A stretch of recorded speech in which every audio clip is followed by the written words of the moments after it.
తిరుపతి నగరంలో జగన్నాథ నివాసంలో ఘనంగా వెంకటేశ్వర స్వామి భజన కార్యక్రమం. తిరుపతిలోని జగన్నాథం నివాసంలో గోవింద స్వాములు ఆధ్వర్యంలో శ్రీవారి నామస్మరణతో వెంకటేశ్వర స్వామి భజన కార్యక్రమం భక్తి శ్రద్ధలతో ఘనంగా నిర్వహించారు. ఈ కార్యక్రమంలో గోవింద గోవింద నామజపంతో పరిసర ప్రాంతమంతా ఆధ్యాత్మిక వాతావరణంలో పరవశించింది.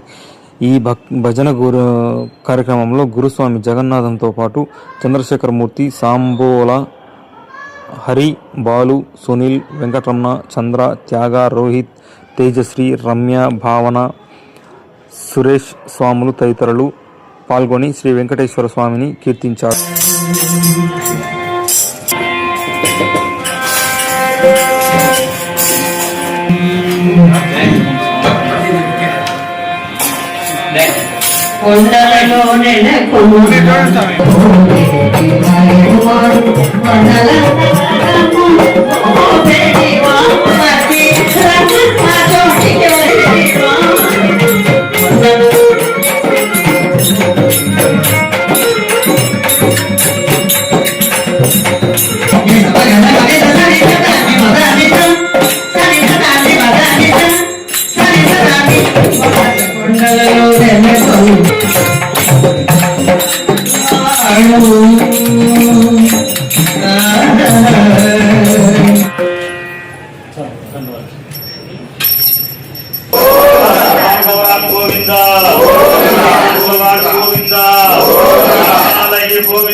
నారాయణ నమో నమో నారాయణ నమో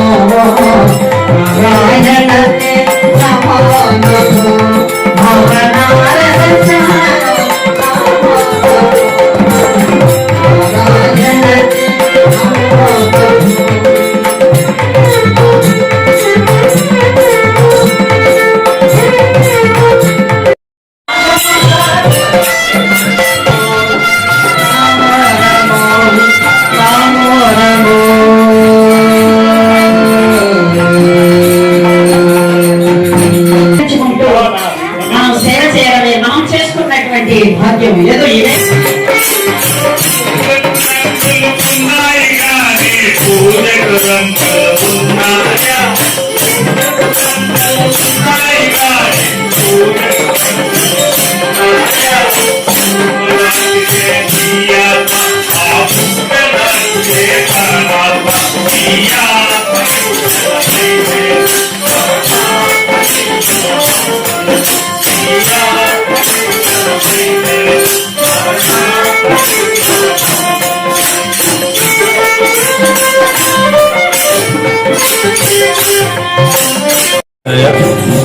పవిత్రమైన భారతదేశంలో ఆంధ్రప్రదేశ్లోని ఈ తిరుమలలో ధనుర్మాసంలో మేమందరూ కూడా గోవింద స్వామి 2001 నుంచి కూడా ఈ గోవింద స్వామి అందరూ కూడా తిరుపతిలో, తిరుమలలో, రేణిగుంటలో, చంద్రగిరిలో భక్తులందరూ కలిసి వైకుంఠ ఏకాదశికి ఆ ద్వారం రోజు మేమందరూ కూడా భక్తులందరూ కూడా పవిత్రంగా అందరూ కొంతమంది 21 రోజు, కొంతమంది 41 రోజు, కొంతమంది 11 రోజులు వేసి వెంకటేశ్వర స్వామి భజనలు చేసుకుంటూ అందరూ తిరుపతిలోని కపిల తీర్థంలో స్నానం చేసి అందరూ గురుస్వాముల దగ్గర అందరూ ఇరుముళ్ళు కట్టుకొని తిరుపతి నుంచి గోవింద గోవింద అంటూ తిరుమలకి నడుచుకుని వెళ్ళి వెంకటేశ్వర స్వామిని దర్శనం చేసుకుంటాం.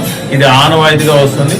కానీ ఇంతవరకు మాకు వెంకటేశ్వర స్వామి అనుగ్రహం ఉండి అందరికీ దర్శనాలు కల్పించేవారు.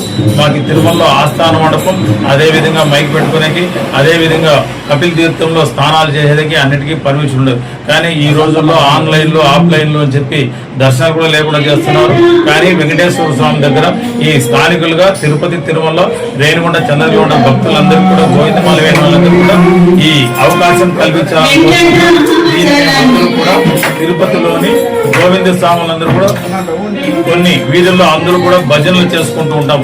ఈ ధనుర్మాసంలో ప్రతి ఒక్కరు అందరూ ఇంతకుముందు రాముల వారి గుడికాత రామకృష్ణ గోవింద అనుకునే వాళ్ళు ఇప్పుడు ప్రతి గుడికాడు కూడా అందరూ గోవింద నామాలు అందరూ వేసుకుని గోవిందమాల వేసుకుని తిరుమలకి తిరుపతికి పవిత్రతను కాపాడగలిగే అందరూ కూడా నిలయమై వేస్తున్నాం. కాబట్టి ఇది ఆనవాయితీగా కాకుండా ఇది ఎప్పటికీ ఇలాగే గడవాలని కోరుకుంటూ తిరుపతిలో మేము అందరూ కూడా భక్తులుగా వెంకటేశ్వర స్వామికి సేవకులుగా ఉన్నాం. కాబట్టి మేమందరూ కూడా 21 రోజు ఈ గోవిందమాల ధరించి వెంకటేశ్వర స్వామి పాత్రవాళ్ళు. అదేవిధంగా ఈ రోజు ఈ భజన కార్యక్రమం కూడా మేమందరూ భక్తులు కలిసి ఈ భజన కార్యక్రమం చేసుకున్నాం. మిగతా ఉన్న వాళ్ళందరూ కూడా చూసి ఈ కార్యక్రమంలో అందరూ కూడా ఇది ఆనవాయితీగా పాటించి స్థానికులందరూ కూడా కొంతమంది భక్తులుగా ఉండి ఈ మాల వేసుకొని వేసిన వాళ్ళు వేయని వాళ్ళు అందరూ భక్తులే. కాబట్టి ఈ గోవిందమాలకు అర్థం ఏమంటే వెంకటేశ్వర స్వామికి ముఖ్యంగా